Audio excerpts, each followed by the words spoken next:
بكم أخواننا الكرام، مساكم الله بالخير. بفضله تعالى سيتم إرسال مجموعة من الأفراخ تم حجزها للأخ العزيز محسن المنطوري من محافظة البصرة. طبعا هاي الفرختين من ضمن الفرخات. الفرختين الأم بالنسبة لهاي الطيور طيرة ألمانية نيو جيسيكا، تصير جدة للعديد من الطيور المميزة وأم لطيور أنتجت خيرة الأبطال. نيو جيسيكا تصير أم هاي الفرختين، هاي الصغيرونة وهاي الثانية صغار بعدهن.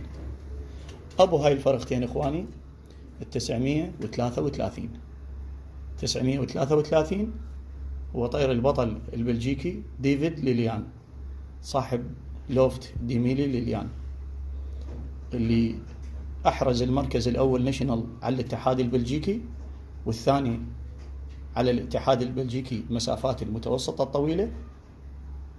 بالنسبة لأبو ذني الأفراخ هذا البطل يصير عمهن أخو أبوهن. فألف مبروك الأخ محسن، نسأل الله التوفيق.